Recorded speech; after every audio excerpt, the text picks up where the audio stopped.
From the KPFK studios in Southern California, it's the Ralph Nader Radio Hour. Stand up, you've been sitting way too long.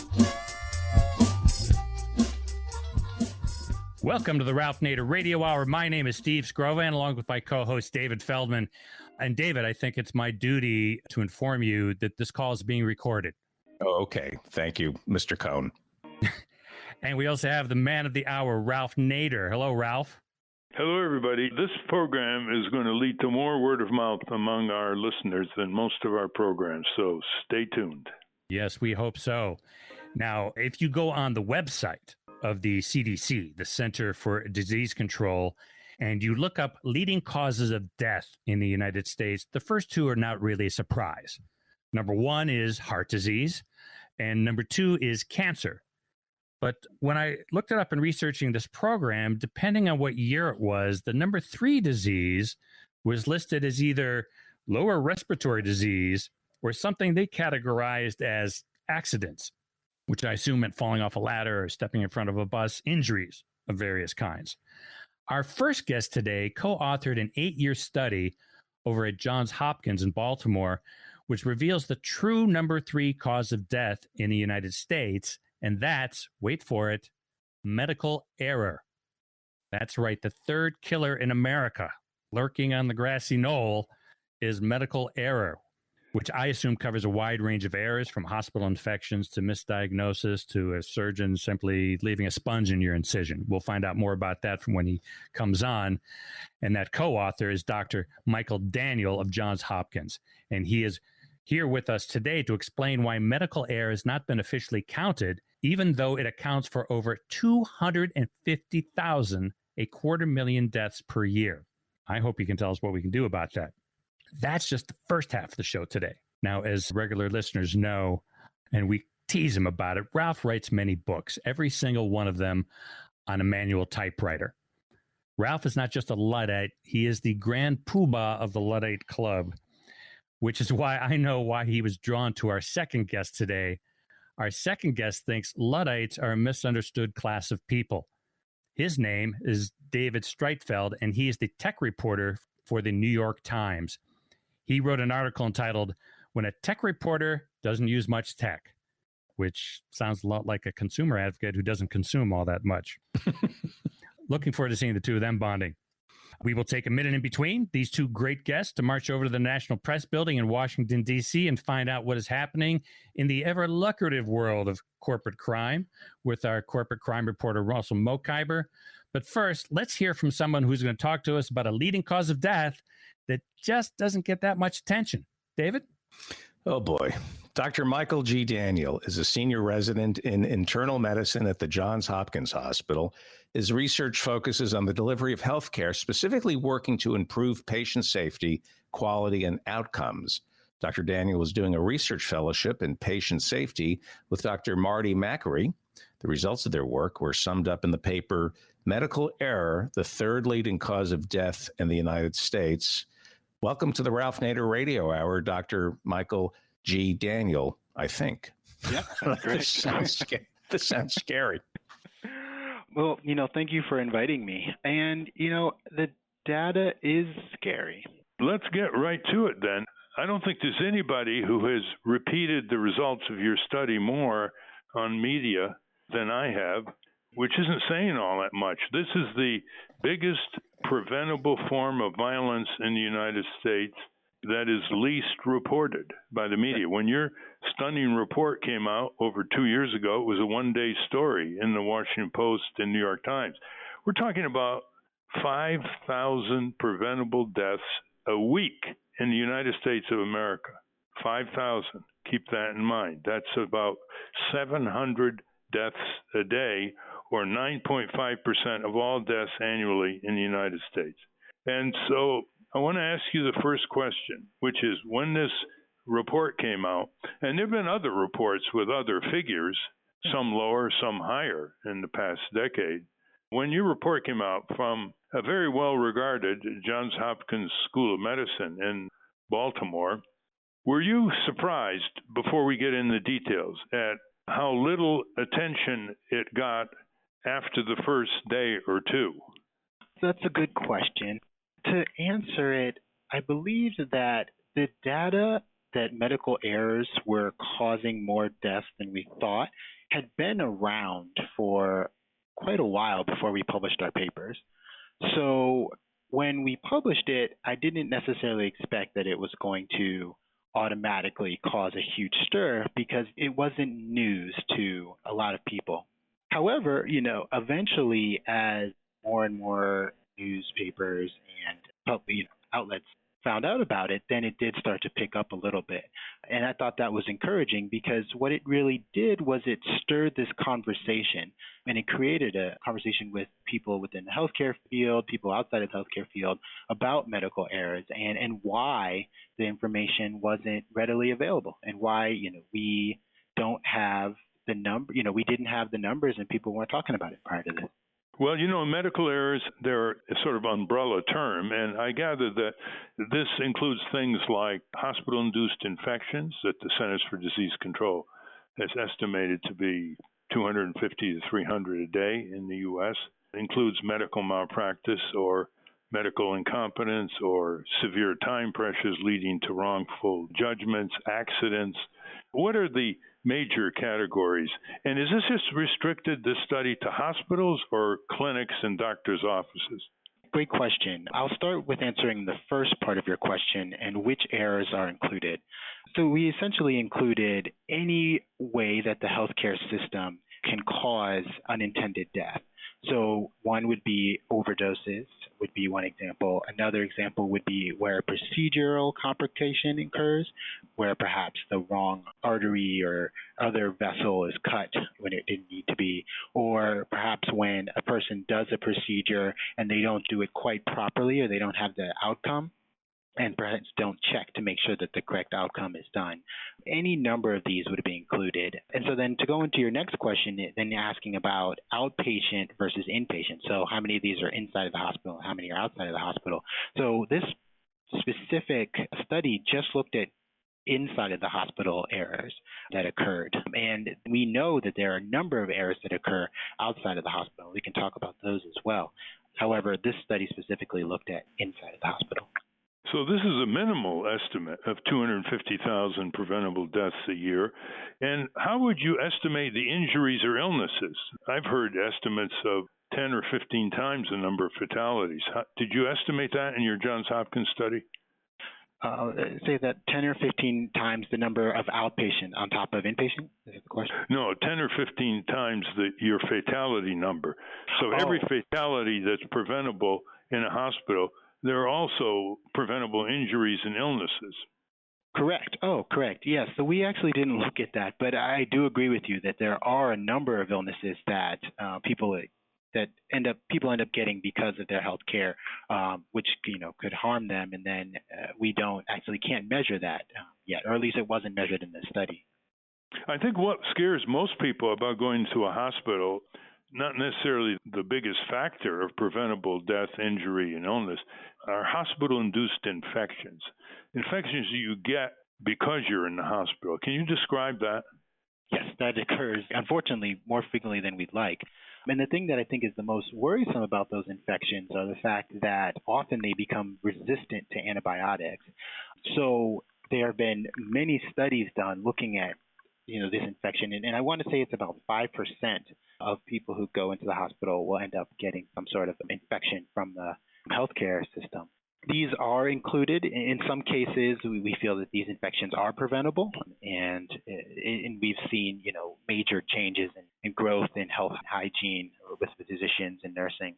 In a number of cases, these aren't preventable. And so this study tries to pick through those and come up with, well, at least the studies that we used tried to pick through these to come up with which of these were preventable and which aren't. Well, before we get to how you actually conducted the study, I'd like to ask you, over the years, the organized medical profession has not liked to talk about medical malpractice, incompetence, physicians that don't keep up with modern medicine and procedures, infections, poorly trained staff, understaffing. I've tried over the years to get the American Medical Association to even do a study. There were studies out of the Harvard School of Public Health and others, showing that, for example, almost 100,000 people a year die from medical malpractice in hospitals. It's almost about 2,000 a week.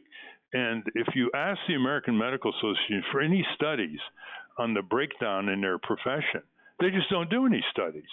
It's been called a conspiracy of silence. So what was the response to the Johns Hopkins report a little over 2 years ago by the American Medical Association, state medical societies, editorials in medical journals like JAMA, the Journal of the American Medical Association? We're talking 5,000 preventable deaths and many more thousands preventable injuries and illnesses every week, week after week. What was the response by the profession to your professional document? Yeah, so that's a great question. And I think that the response was both positive and then the response was both negative. And I can give you an example, even among my colleagues and among people who, ran the hospital who I spoke with in the months after the paper came out. I had, responses from both sides. Some people saying, great, thank you for publishing this. I actually think that your estimate was too low. I think that there are more cases of errors that don't get reported and that we don't have in here that you guys didn't capture. And then on the other side, I also had people in similar positions in leadership saying, well, I think that this is an overestimate. As far as specifically from the American Medical Association, I unfortunately hadn't heard much. I haven't really heard about, their thoughts and whether or not any action has been taken in this process. And it was actually one of the core tenets of our paper was really reaching out to, the Center for Disease Control and reaching out to essentially, government agencies in charge of medicine, really asking for an intervention to try to get a better idea of how many errors exactly are occurring. And so, just to give you an example, one of the inventions that we were interested in was looking at the death certificate. And so right now, the death certificate uses a coding system, which will go through and tell you like why a person, may have died, like what was the immediate cause. But on this death certificate, there's no place to put, a medical error, was, contributed to this person's death. And we think that this actually might be a good area in order to get data about how often this happens. So if you don't mind, I'm going to give you an example of this. Sure. This is very important because if you don't put down the right cause of death, the people in charge and officialdom are not going to focus on preventing these causes of deaths. And you're saying these billing codes don't have a way to recognize the rates of death due to medical care gone wrong. Correct. That's exactly right. So an example was a patient who was in the hospital and had their lung was down, was collapsed, and they had a chest tube in. And a chest tube is a tube placed within the lung region in order to help re-expand that lung. So, what initially happened was that somebody tripped over the chest tube and the tube fell out. So that meant that the lung, instead of expanding, went the opposite direction. And then in doing that, the patient had more difficulty breathing and needed to require a tube down their throat in order to help them breathe. And so when that tube down their throat was placed, the tube was put down too far and that it only went into the lung that wasn't expanded, and then the good lung was bypassed. So what that means is you only have two lungs, and if you put a tube where the only air that's coming in and out is going into the lung that's down, that isn't able to breathe, the patient wasn't able to get oxygen. And then unfortunately, there wasn't any checking done to see whether or not they were breathing. They were able to get lungs. They wasn't checking to make sure that it was in the right lung until after imaging was performed, and by that time it was too late. But the end cause of death ended up being pneumothorax leading to respiratory failure. And it doesn't mention the fact that all of these other things happened that, may have led to the harm to the patient. And in fact, if you ask any of the other physicians there, they, it was very clear what had happened, but it just doesn't make it onto the medical record. It doesn't make it into the death certificate unless we can't learn from it. We can't take this information and then use it to make changes in the future. This is indeed a huge gap statistically. So why didn't some of the state medical societies, the American College of Surgeons, the Pediatric Society, why didn't they react more forcefully to move toward remedies than the American Medical Association?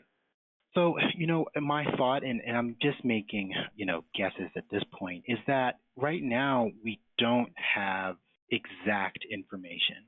And exact information, so often medicine takes a while to kind of react to things. And the data that we published is an estimate. It is our best guess based on a number of studies, what we think is happening and how often this is happening. And these societies often, don't make changes until we have the exact number. But unfortunately, we can't get the exact number of medical errors until these societies make intervention. So we're kind of in a vicious cycle, in a holding pattern where no one will act until we have the information, and we won't have the information until someone acts. Well, let's see who can break the cycle. Let's start with the state and federal regulatory agencies. You have in every state an agency supposed to regulate the medical profession in hospitals. You have the state departments of health in every state. You have the Department of Health and Human Services in Washington.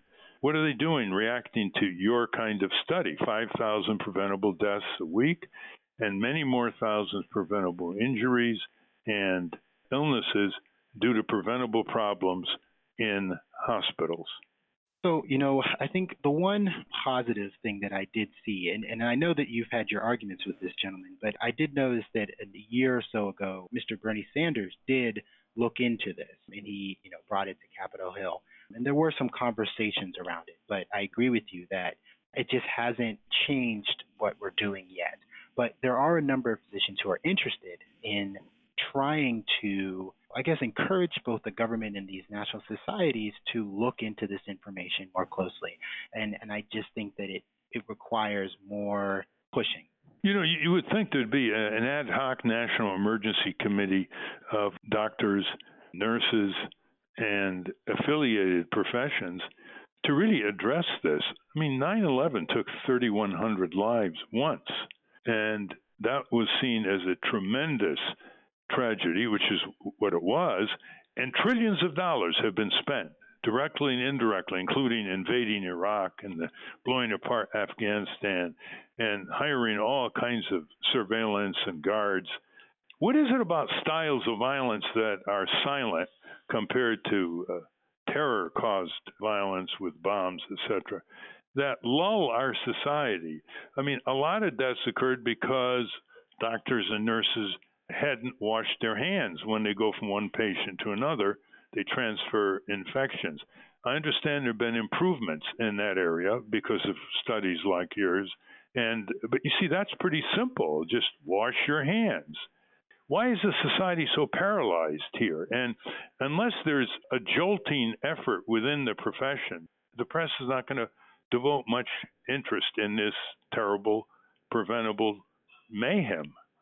I completely agree. And, I think that, and pardon me if I go off script a little bit, but, another area where I see this same lack of attention is in suicides. So, just to give you an example, and I'm not sure if this is something you want to use, but, in 2016, there were 44,000 suicides. But then, if you look at gun violence, it's not anywhere near that high. And so, but people aren't interested in investing in psychiatric care to help patients, help people who suffer from a lot of depression. So really what gets attention and what gets the funding and what gets people working to make changes is kind of a buzzword and what people are interested in at this time. And what is visible. Once, many years ago, Frank Lloyd Wright, the famous architect, addressed an assembly of doctors, and he said, do you know what the difference between the architect profession and the medical profession? Paused, and he said, well, in architecture, we can't bury our mistakes. So it's a problem of visibility. It's a problem of protecting whistleblowers, honest doctors, nurses, physician assistants to speak out when they see really terrible things that are covered up. At least 5 to 10% of the medical profession is grossly incompetent, whether through lack of skill, lack of attentiveness, greed, or addiction. from practicing medicine. They very often never lose their license, never have it suspended. That's a lot of patients, 5 to 10% of the medical profession. You mentioned Bernie Sanders. He did raise this issue, but he's a legislator. He's a senator. What about the regulatory agencies? Have they done much? A former top official of the Department of Health and Human Services, Dr. Philip Lee, under Jimmy Carter, I think, proposed that something be done, and it wasn't done. But do you see any activity there? Not that I'm aware of, no. Nothing that I've come across before or since. But, and I do recognize that a lot of these things happen slowly. So even just trying to make changes in the death certificate, some often takes 10 to 15 years. I mean, that's how frequently they review this stuff. So perhaps it's happening, but it's just behind the scenes. That's very important. We had the same problem when we were fighting the auto industry, that they would never have the cause of death. It would always be driver error. They would never say it was the failing of the braking system or lack of availability of seat belts or anything like that. It was always driver error. Just like so many death certificates are caused by cardiac arrest. Well, that's pretty much what everybody incurs when they pass away, right? Cardiac arrest. So the more specific the causes are, the more the press will pay attention, the more regulators won't be able to escape it. Well, now we're left with the last jolt, the one that doctors hate the most, which is the law of torts, the law of wrongful injury. And in the area of anesthesia, where there was sloppiness to such extent in some hospital anesthesia locales that the anesthesiologist was exposed, there were a number of tort suits back in the 50s and 60s, and these suits have been credited with improving anesthesiology procedures throughout the country. Mm-hmm. But doctors hate it. They want to abolish tort law. They cannot stand being sued. Well, nobody likes to be sued, obviously, but most wrongful injuries in the medical area never see a lawyer. Only about 10% of these kinds of medical errors are ever reported to the insurance companies, and far, far less ever see a lawyer.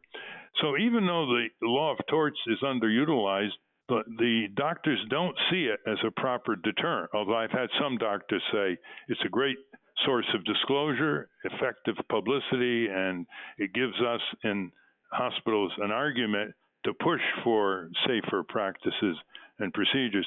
I mean, we all have this experience. We know people who have been malpracticed.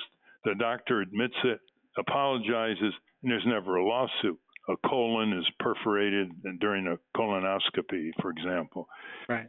Where do you think tort law should be in this overall mayhem that you have documented? It's a very tough question, right? Because I think that the more that physicians are sued, the less likely they are to share the information that they made a mistake.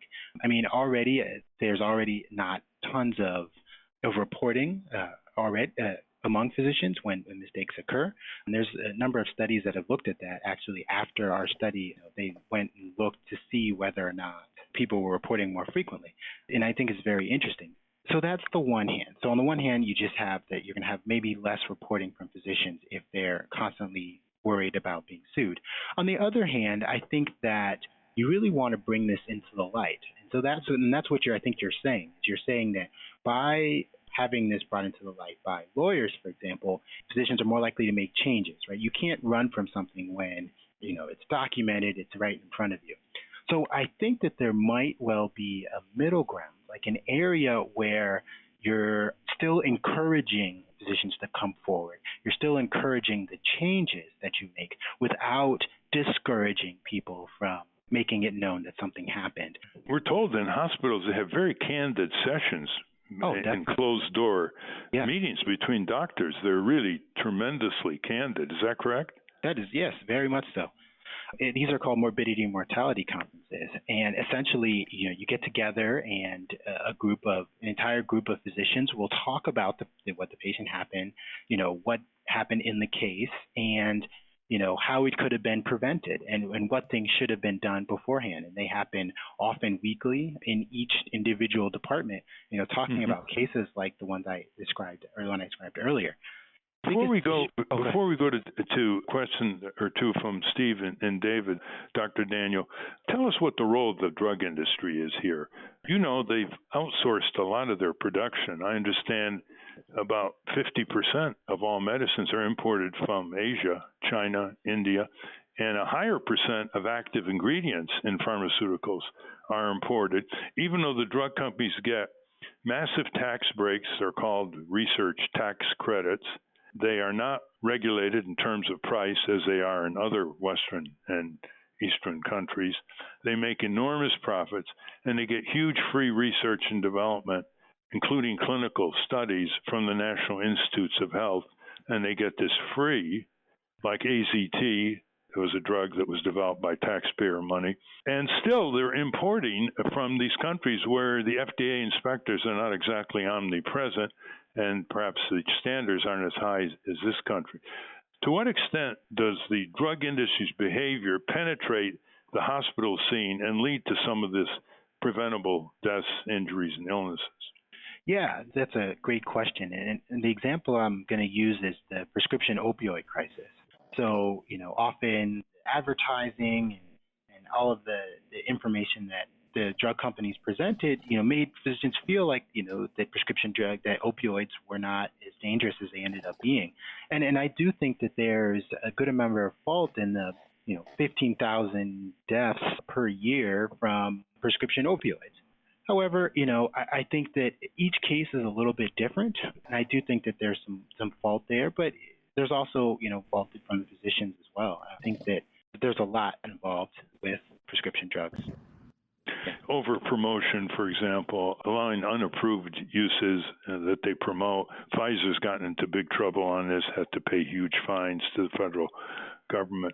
I know some of our listeners are now saying, how do we get a hold of this Johns Hopkins report? How can they find it? Sure. So it's in the BMJ, the British Medical Journal. Unfortunately, often you need to have a subscription in order to get to it. However, I believe if you search PubMed in like a Google bar, you should be able to find a copy of it. And they can get a summary press release from Johns Hopkins, can't they? How do they get that? That's correct. That's correct. How would they get that? Oh, by Googling medical error, third leading cause of death, Johns Hopkins. And in doing so, there's a website that has the information from the study available. Well, I've got to ask you one other question. Your study was severely criticized by a couple of medical people for its methodology. So you want to talk about that? You want to talk about your methodology and how you did the study quite briefly? And then how would you respond to these scientists at Sunnybrook Research Institute and a Rand professor who took you to task? Yeah, sure. So first, though, the way that we looked for the number of deaths is by looking at other studies that had been done since 2000.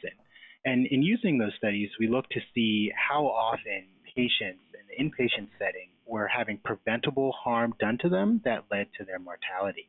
And consistently across each of these studies, we were finding numbers about as lowest being in like the 150,000 to the highest being up or somewhere close to 500,000 deaths due to medical error.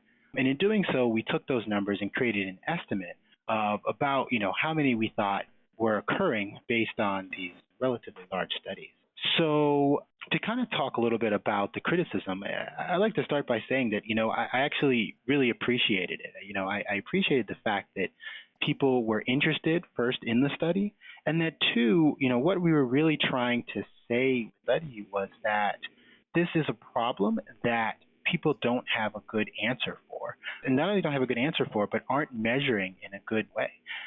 So, one of the things that the criticism mentioned was that, one of the authors in one of the studies that we initially used felt that the number that they had put in was lower. So just to give you some background, all of our data was based off of an IOM report in 1999, Institute of Medicine report that calculated about 44,000 to 98,000 deaths. So one of the authors of that initial report said, actually, that number is too high and it's much lower. But one of the same authors on the same studies used for that report said, no, that number that we estimated initially is too low, and it's actually closer to 180,000. So what it really says is that physicians who study this essentially don't have a good answer yet, and that there are some who think that the number is too low, and there are others who think the number is too high. But the truth is that the data supports a little bit of both, but more of it supports that the number is too high. But the ones who don't want to present that information I think, are nervous that if we tell patients, if we tell people, hey, when you go to the hospital, bad things can happen, that people will be afraid of this, that people will shy away from health care, that doctors won't want to provide care to their patients because they're worried that they're going to hurt them. And I don't think that's really what's, first of all, over the last 2 years, we haven't seen that. There haven't been any changes in how many people are hospitalized over a study that was very widely publicized. But two, I don't think that's the right answer. I think that, and I know that you often, especially like in government and in economics, you're always calling for transparency, right? You're always saying we need to know more. We need to see what is going on. And I think that the hospital and the medical system is the exact same. We can't just have these conversations behind closed doors. I believe that we have to say, hey, look, this is data that we're finding, and whether you believe it or not, this is still data that is available, that people are seeing. And we need your help, whether you're in medicine or outside of medicine, we need your help to first make sure that the data, what data is available is, available to everyone, and that we're collecting the data as well as once we start collecting the data together, not just physicians, but everyone, then we can start to make changes. So, I think that the criticism was good in that it created and it continued the conversation around medical errors. I just very much disagree with their conclusions. And I also disagree with some of the way that they did their calculations. And I can talk to you about that too, but I think that's a little bit more technical. Yes. Well, whatever the estimate is too much, is too high. And your co-author, Dr. Martin Macquarie, is quoted as saying, top-ranked causes of death, as reported by the Centers for Disease Control, inform our country's research funding and public health priorities. Right now, cancer and heart disease get a ton of attention, but since medical errors don't appear on the list of causes of death, the problem doesn't get the funding and attention it deserves, unquote. And I think we can all agree that there's got to be better collection of statistics here that's closer to the reality of what actually causes these preventable fatalities, injuries, and illnesses. Any questions from Steve or David? Dr. Daniel, I'm a patient. I'm going to go into the hospital for routine surgery at Johns Hopkins. Yeah. How do I keep the hospital from killing me? No, that is a great question. And that's part of the reason why we published this paper as well, is that, first off, they need to know that there are issues, right? And then second, there's tons of things that patients can do to protect themselves from harm. So, one of the things is, bring your family and friends along with you, right? Like bring other people who are paying attention and listening to what's happening. Two, make sure that you're very clear on your own medication list, right? So if you take any medications, make sure you know what medications they are and what changes have been made. Because sometimes your list may have been changed and the doctor's working off a list from a year ago and put you on a medication that you may have had a reaction to that you shouldn't be on. So first thing is make sure you have family and friends with you. Second thing, make sure that you know your medical care very well. So if they're doing something that doesn't fit with what you know to be correct, make sure that you speak up about it. And so the third thing I would say is speaking up. Ask questions. If they're telling you something that doesn't make sense, don't let them leave the room until they have described why something is happening and what other options are available. As well as, if something you hear a word that you're unfamiliar with, ask questions about that as well. So just make sure that you and your family and your friends are involved. People who, of course, want to know you're okay with knowing your medical history, but make sure they're involved so that you have as many lines of defense against medical errors as possible. Very good advice. And if you have two doctors disagree, you can always appeal in a hospital to a higher authority immediately in hospitals like Johns Hopkins. And by the way, your advice is so well taken. I recall a leading human rights advocate was in Johns Hopkins, very serious operation. It was completed successfully. He was moved to a holding pattern room, and he started becoming very disturbed, and there weren't any staff around, and he would have died had it not been for two friends who were there around the clock to alert the Johns Hopkins staff to his sudden perilous condition. So there you are. Perfect example. And he's still alive and thriving now. That's fantastic.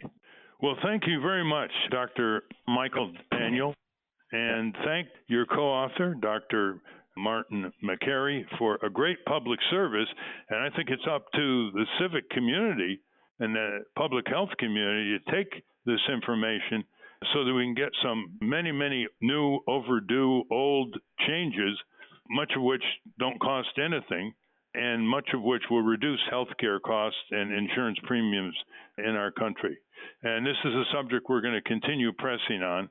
So thank you very much for your work. And if you come out with an addendum, we'll have you on again. All right. Thank you very much, Ralph. I appreciate it. We've been speaking to Dr. Michael Daniel of Johns Hopkins, co-author of the provocative study about medical error being the third leading cause of death in the U.S. We will link to that at ralphnaderradiohour.com.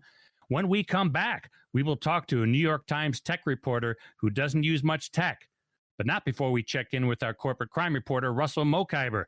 You are listening to the Ralph Nader Radio Hour. Back after this. From the National Press Building in Washington, D.C., this is your Corporate Crime Reporter Morning Minute for Friday, July 27, 2018. I'm Russell Mokhiber. Baltimore became the largest city in the United States to bar soda and other sugary drinks from restaurant kids' menus. The Baltimore City Healthy Kids Meals Bill was signed by Mayor Catherine Pugh in April, but went into effect last week. Restaurants will be limited to offering children's meals with flat, sparkling, or flavored water with no added sweeteners, milk or non-dairy alternatives, or 100% fruit juice. Parents can choose to order other drinks for their children, however. Baltimore's health department will enforce the law through its inspection process, and those restaurants found violating it could face a $100 fine. Passing a law that creates healthy environments is within everyone's best interest, and so there are no drawbacks to having healthy options as the default option, said Sean McIntosh, Executive Director of Sugar Free Kids Maryland. For the Corporate Crime Reporter, I'm Russell Mokhiber. Thank you, Russell. Welcome back to the Ralph Nader Radio Hour. My name is Steve Scrovan, along with David Feldman and Ralph. As I mentioned at the top of the show, Ralph is a proud Luddite. In fact, I believe he has still never forgiven Gutenberg for ruining the calligraphy business, ladies and gentlemen. Put a lot of hardworking monks out of work, which leads us to our next guest. Mr. Feldman? David Streitfeld is a veteran journalist who has written about technology and other subjects for the New York Times. In 2013, he was part of a team that won a Pulitzer Prize for their penetrating look into business practices by Apple and other technology companies that illustrates the darker side of a changing global economy for workers and consumers. Today, he's going to talk to us about his latest article, When a Tech Reporter Doesn't Use Much Tech. Welcome to the Ralph Nader Radio Hour, David Streitfeld. Thanks. Happy to be here. Welcome indeed, David. You take on the techno-twits. You take on the hype. We've seen newspapers and business sections full of hype on autonomous cars. They don't talk about the hacking problems, the hype of how this is going to all lead to a better world because Facebook ties us all together, free, and on and on. And then recently in the New York Times, you were asked a number of questions, and a couple of them really jumped out. You were asked the question as follows. You've written about Amazon since the beginning. Sometimes you give it up as a subject, and yet you're always drawn back. And you answer, quote, they want to take over the world, and they want to keep it all secret. What could possibly be more alluring for a reporter? And then you add, Amazon will mediate every one of your desires unless Google gets there. The Amazon-Google war will define our era, end quote.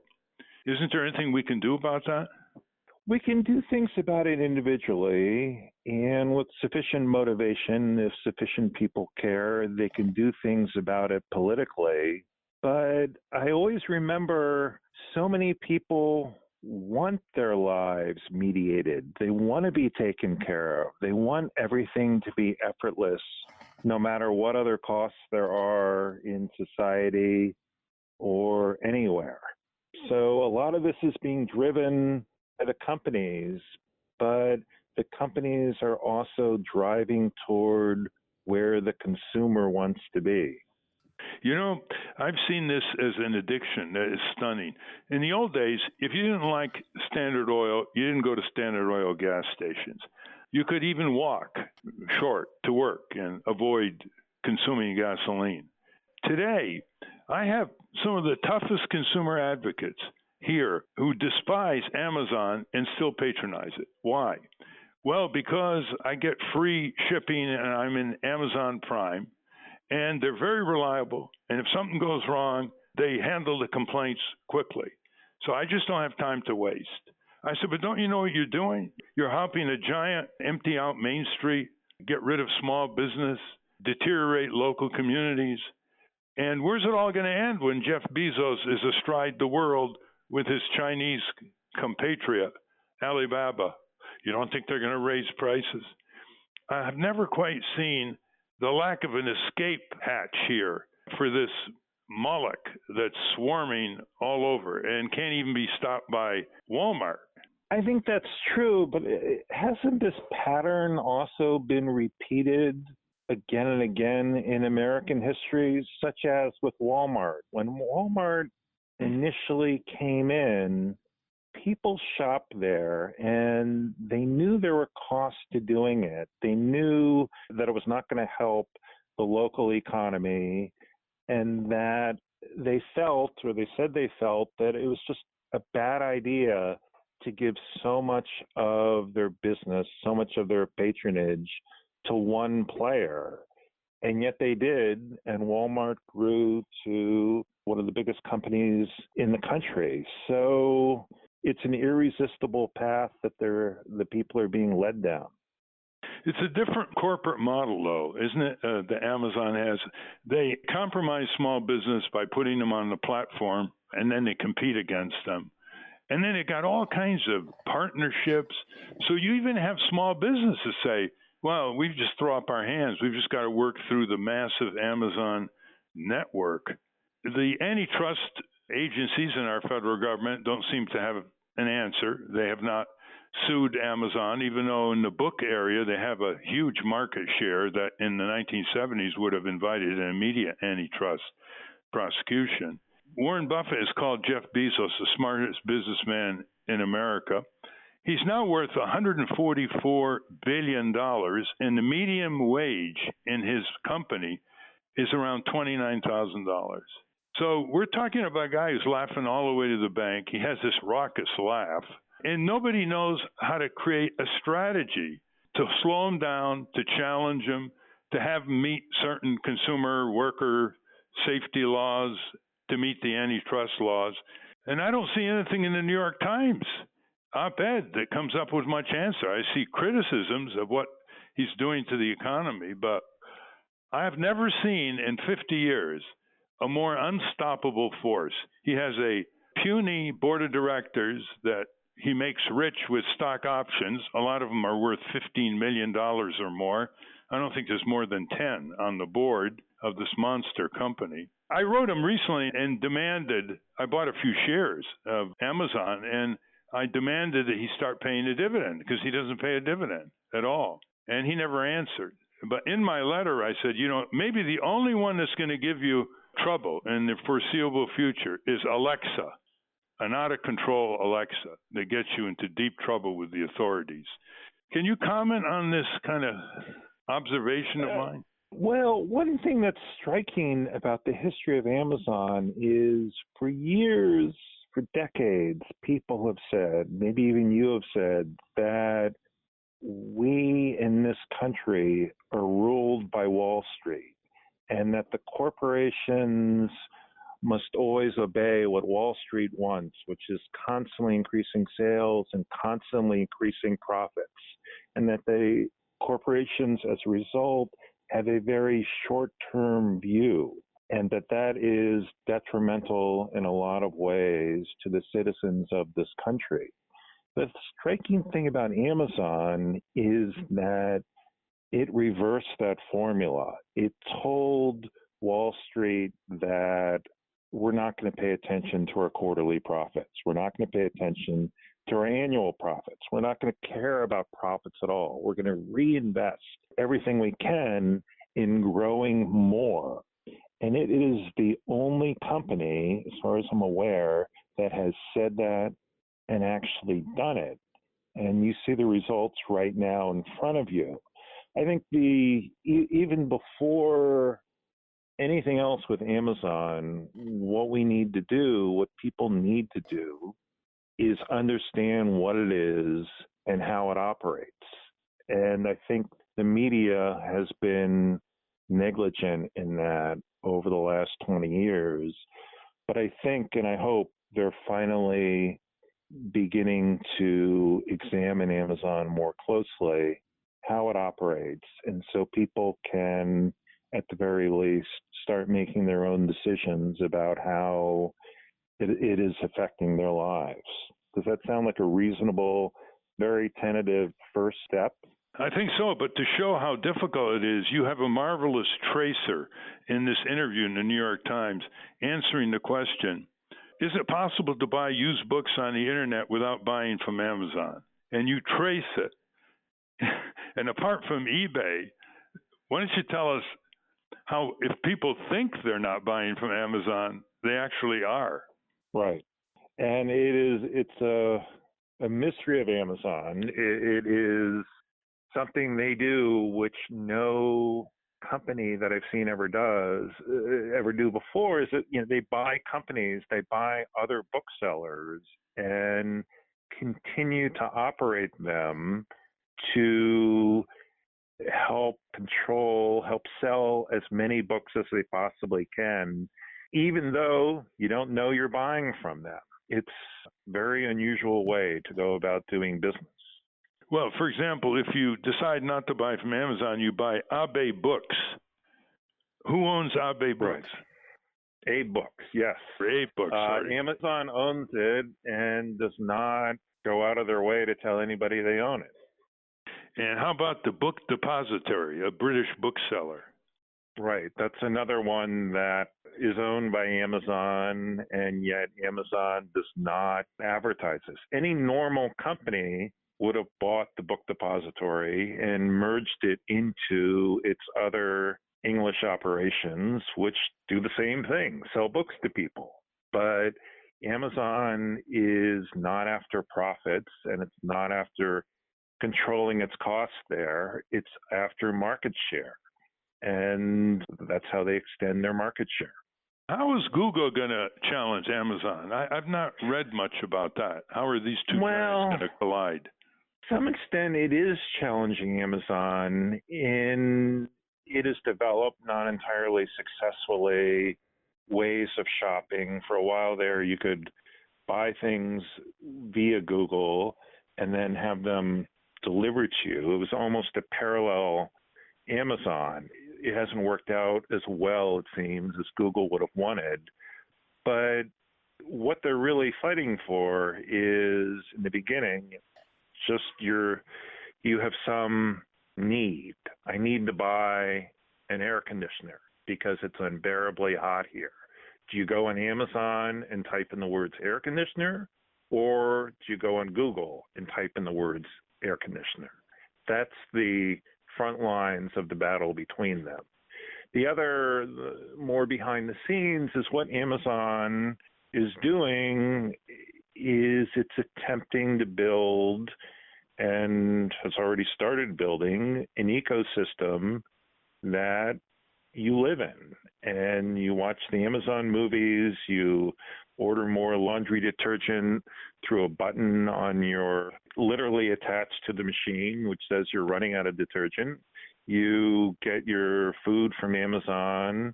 Whole Foods delivers it to you. You get your reading material from Amazon. You'll get your pills from Amazon. You'll watch any entertainment you want from Amazon, including Amazon Entertainment that's available nowhere else. It's a very interesting, I think we can say, attempt to literally build a world around you that they do everything for you, or if you have a darker way to look at it is they control what you see and what you do and what you eat, all for your own benefit, of course. Well, what are the Achilles heels that you see? The New York Times has done in the past great articles on the horrible conditions in Amazon warehouses and hazardous conditions, incredible pressure on the assembly line, and other anti-worker practices, including union busting. The Washington Post hasn't done anything on this. Of course, the Washington Post, as some people know, is owned personally by Jeff Bezos, who also has huge contracts with the U.S. government, cloud computing, contracts with the CIA. He also wants to send vessels to outer space and is spending a lot of money in that respect. Do you see any preliminary Achilles heel? Alexa could go crazy and pick up all kinds of stuff that people don't know in their homes and send it around the world. Where do you see it? In the late 90s, we had a major conference on Microsoft, which helped jolt the Justice Department in their law enforcement of the antitrust laws to some degree.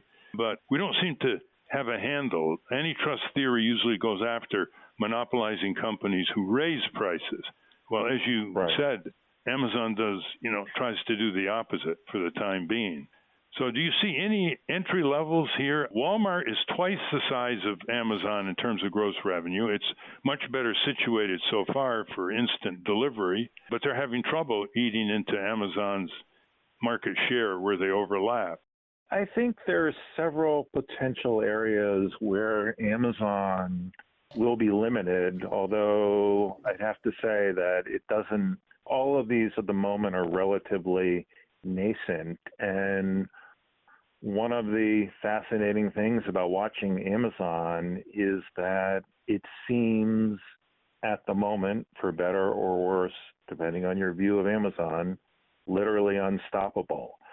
But I do think there's the beginning effort to rework antitrust theory, and that will take a while. Legal scholarship always does, but there's an attempt to reframe it to include the technology companies, even if what they're offering seems a lower price.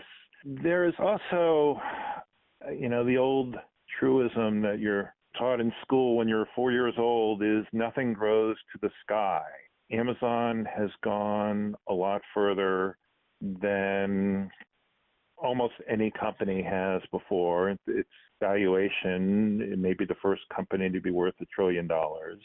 But you can only do so many things well enough before the center begins to collapse, before people get annoyed at you or angry at you or want to fight you on a whole range of fronts.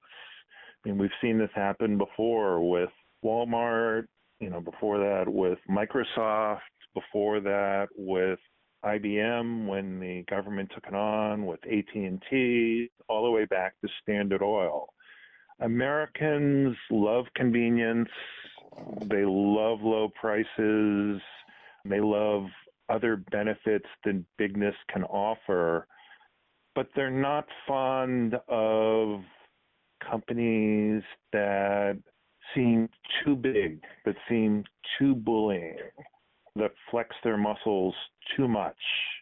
We will see if Amazon can escape that fate. If it seems arrogant to its own customers, as companies have done in the past, that can be fatal.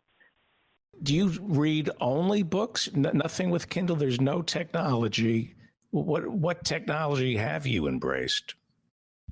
Well, for my job, I spend, like so many of us these days, 7, 8, 9, 10 on up hours a day staring at a computer screen.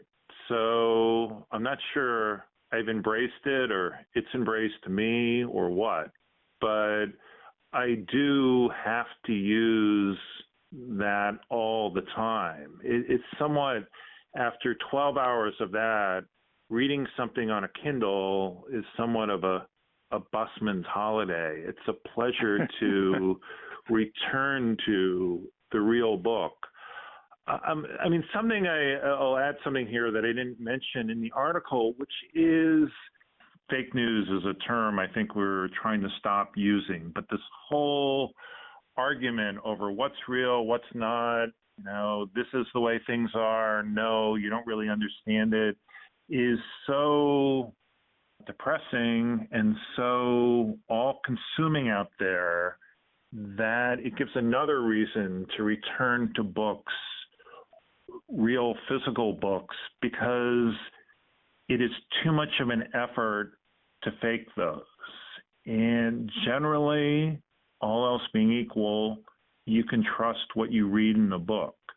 And from books, we will receive, I hope someday, the legal and ethical frameworks to assess these technologies before they run us into the ground. That would be an ironic turn of events because the book was ruled a couple of years ago. Its demise was widely forecast. If books can show us how to let us be the master of technology rather than technology being the master of us, it would be a triumph of the old forms.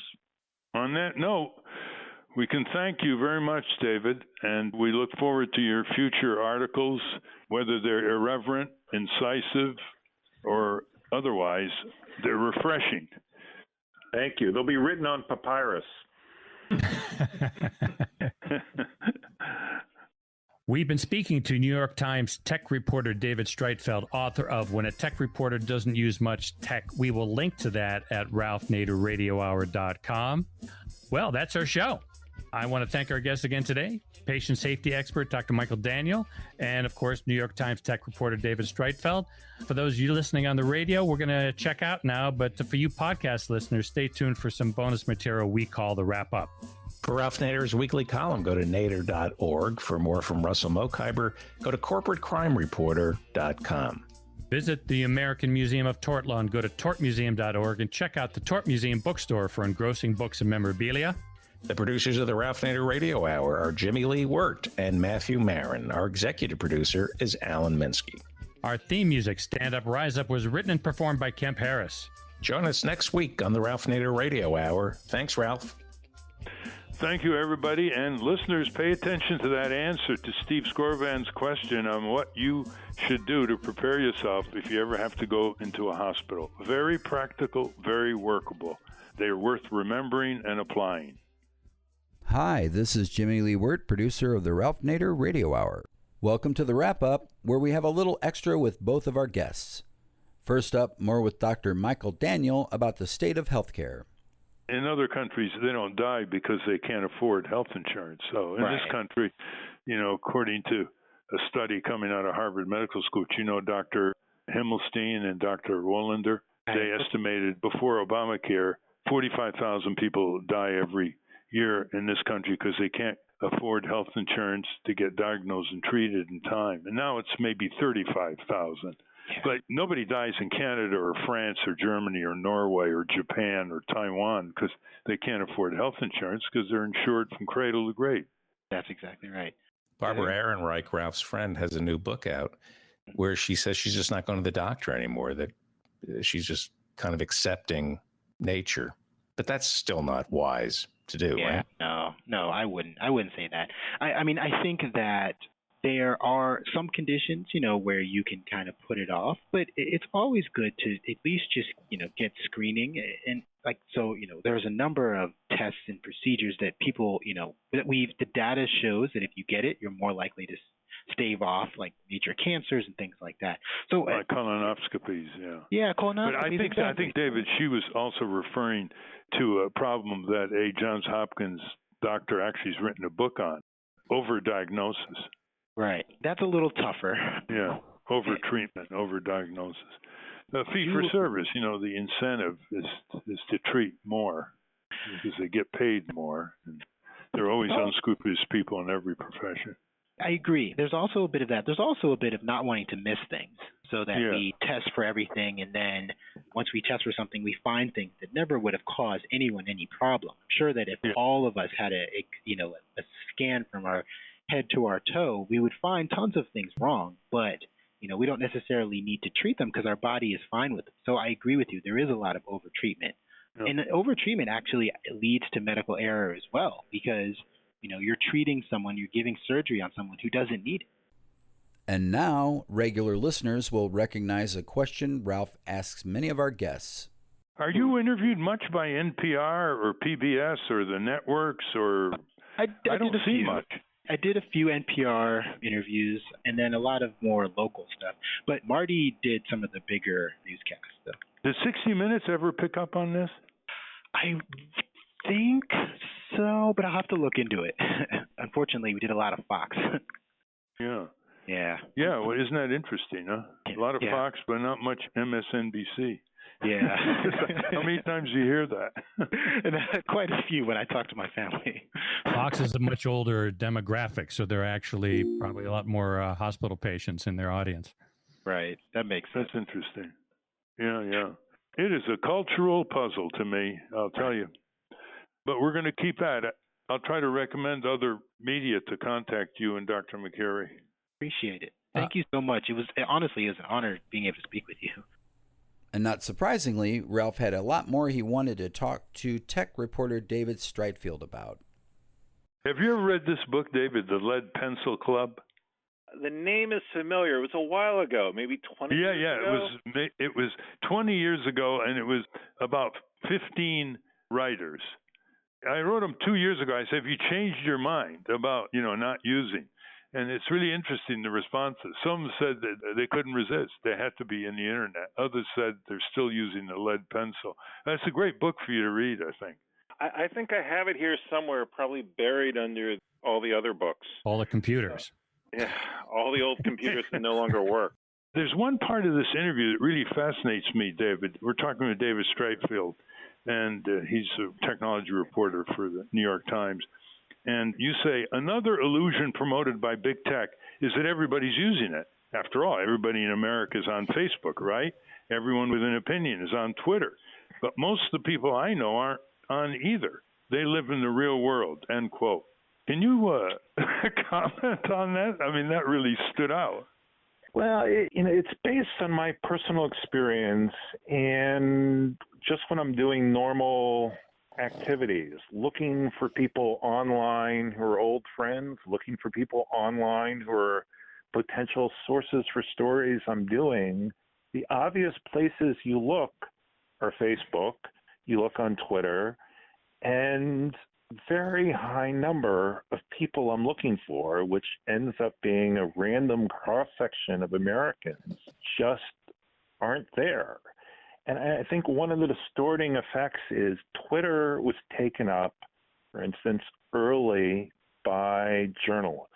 Journalists loved it. It was like a broadcast network for journalists. And so Twitter holds inordinate importance for them. And in the normal way of journalists, which I know you're familiar with, they tend to assume everyone is like them.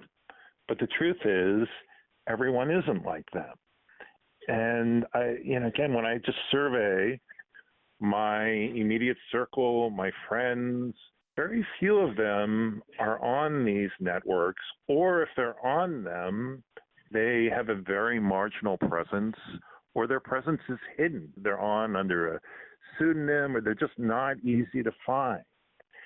And, you wonder ultimately, and again, this is not Amazon, this is Facebook, this is Twitter, if these networks are less pervasive and therefore less important than we're assuming. Well, my experience as a serious reader of the New York Times, Washington Post, Wall Street Journal, AP, it's harder than ever to reach a reporter for a telephone conversation. You can't reach reporters to give them scoops or reaction or ask them questions the way you used to in the 60s, 70s, 80s, before the internet. And I've complained all the way up to Marty Barron. I had a conversation with the young Mr. Schulzberger. You call a reporter and it's voicemail, and then they tell you they don't really check the voicemail very often, email. Well, you don't give somebody a sensitive scoop on an email. And so Here we have modern communications restricting certain kinds of communications.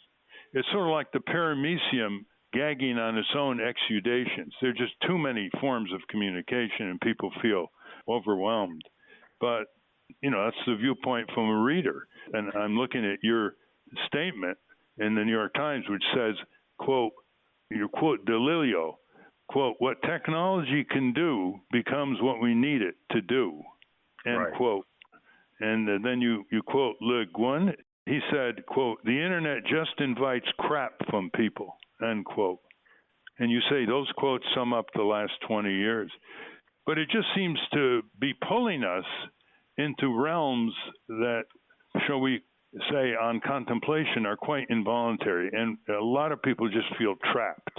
I think there's a couple things there. I think some people feel trapped, but the more trapped you feel, the more you can disengage from this.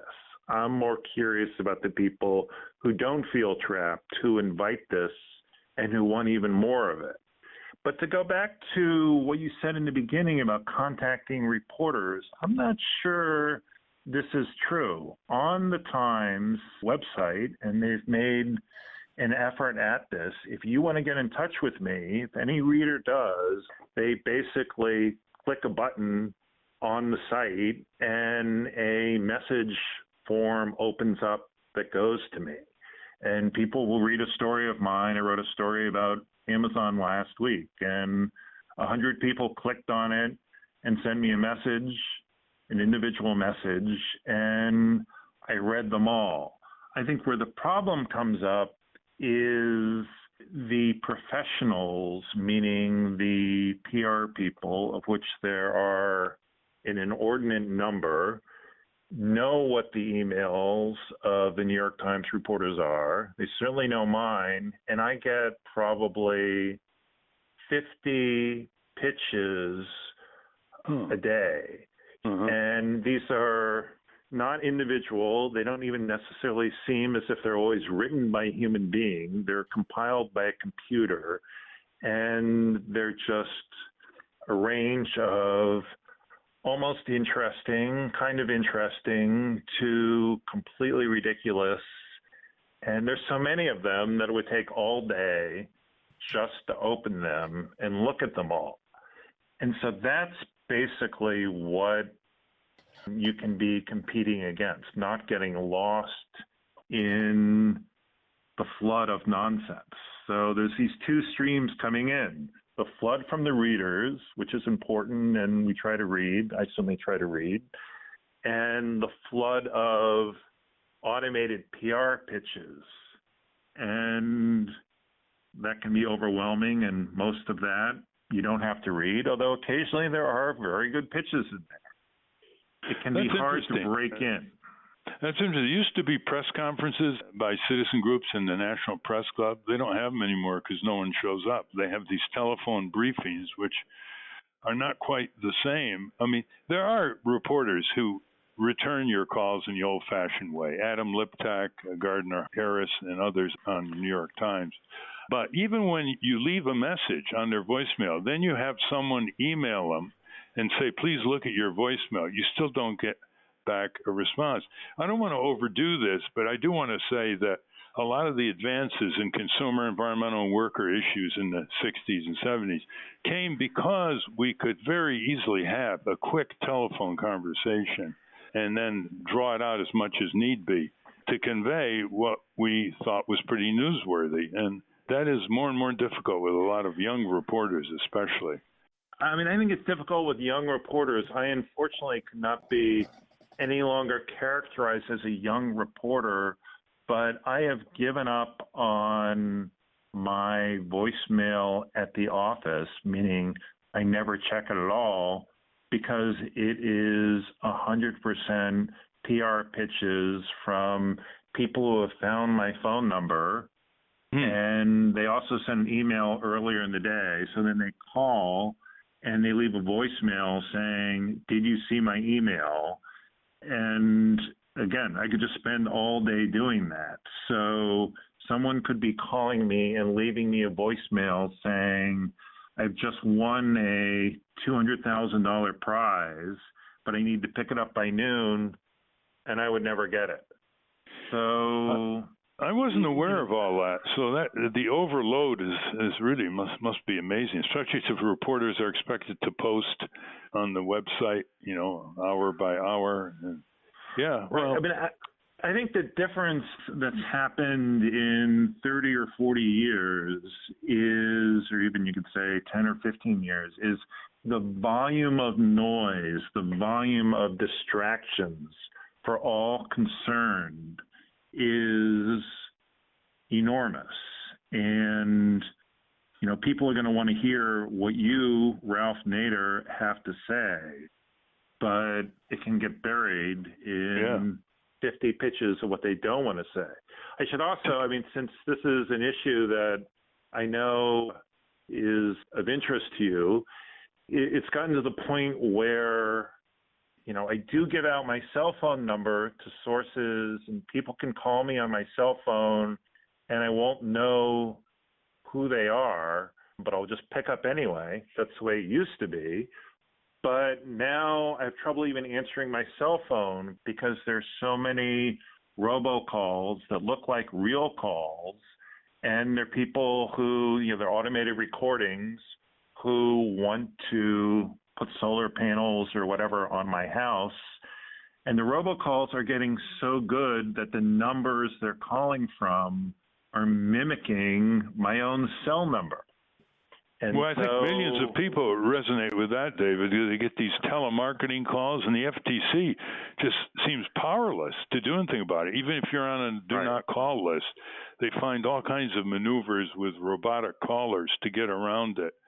Are you going to write a book soon? I edit a series of books of past masters, let us say, called The Last Interview, published by Melville House, with great thinkers. You could be one of them, Ralph, but you have to be dead to qualify, so you probably don't want to go there too soon. Have you done Jacques Ellul? No, he would be a good one. I don't do all the books, but they're, people from Martin Luther King to Hannah Arendt, the great thinkers. Yeah. The people who have created our modern society and helped influence it in good ways. Well, you need to put out a youth edition the way Howard Zinn did to catch these youngsters early. I hope so. I'm hopeful the youngsters will grow up and read complicated, interesting, provoking things, just like we all did. By the way, just as an aside, someone told me who is more current about these things than I am, that some of the 10 and 11-year-olds now are rebelling against their parents who are so hooked on the cell phone and screens that they don't pay attention to them, and they're turning to print by way of rebellion. Have you heard anything like that? I think print both, I'm unsure of the young people, but I think print has proven hardier with the older people than it was expected to. Both the physical book and the physical newspaper, or at least the physical newspaper as transmuted online. So I think the old ways do have a staying power that was somewhat unexpected. I also think, I'll just throw in, the notion of the rights and responsibilities of the citizen has largely been eroded over the past 10, 15, 20, 30 years. And I know that loss is something that pains you. I'm starting to see a comeback in the notion of your rights as a citizen among young people, which I think is heartening. It's not just my rights as a consumer, but here is what I expect, here is what I think should happen to me as a citizen. Like I say, it's very heartening. Yeah, maybe we can thank Trump for that. It has a role. He has a role there. Anyway. That's true. Okay, well, thank you very much, David. Well, I'm sure we're going to continue this effort with people who are properly skeptical and who look at technology as our servant, not our master. So, if Ralph Nader were completely discouraged about all of these things going on and we're giving up, that would be a really bad sign. I can't imagine he thinks that. No, we're thinking of having another big conference to get the best brains on Amazon, like we did on Microsoft. Let me know, and I'll come report on it. Great. Thank you very much. And pick up that Lead Pencil Club. It'd be a great story to find out what they think now, 20 years later. You think they're still alive? Yeah, most of them are. We checked. A couple of them no, but most of them are. Okay. I will look into it once I find the book. That would be a great story. Thanks a lot, David. I appreciate it, really. All right. Bye-bye. Thank you all. Sorry about the technical troubles. Speaking of technical troubles, since David Streitfeld is a tech reporter who doesn't use much tech, we thought we'd share with you an amusing little problem we had during the recording of the show. The interview started with Mr. Streitfeld connecting with us on his telephone landline, which very early on inexplicably dropped. David, you've written about Amazon since the beginning. Sometimes you give it up as a subject, and yet you're always drawn back. And you answered, quote, "They want to take over the world, and they want to keep it all secret. What could possibly be more alluring for a reporter?" And then you add something interesting. You say, "Amazon will mediate every one of your desires unless Google gets there first. Hey, the Amazon-Google war will define Ralph, I'm sorry, our era." we just lost him again. I don't know what happened. I'm calling him on his cell phone. When did we lose him? When do I have to In the middle of your question. I'm trying the cell phone. Sound like a good idea, guys? Well, I don't know. If the cell phone doesn't sound good, then we're screwed there too. Yeah, let's try it. Try him back on the landline again. Okay, I just called him on his cell phone. Hold on. So, Ralph, when we come back, I think you're going to have to start with the whole quote. Question, yeah. Okay, David. If only this were, a practical joke or something. This is a landline, Comcast finest. So Yeah. I apologize, but I don't know what the problem is. But I was going to suggest you do what you did, which is try the cell here. If this doesn't work, this is Apple's finest. Okay, this sounds good. We normally, wireless stuff fades in and out all the time. So, people listening in the radio in the car, they sometimes have trouble hearing. So just make sure you're close to the receiver, speak up, and we'll see if this holds up here. I mean, it often works better. I mean, I've done interviews before with this on speaker.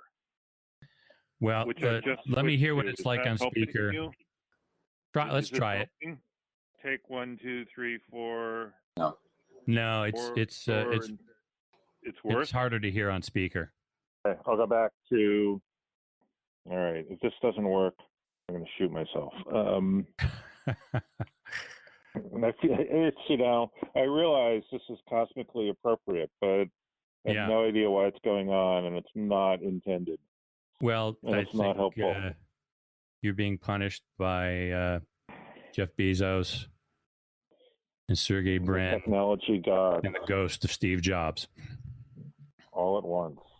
And that's a wrap. Join us next week on the Ralph Nader Radio Hour, when we will be joined by another doctor, Dr. Andrew Weil, author of Mind Over Meds. Stand up, you've been sitting way too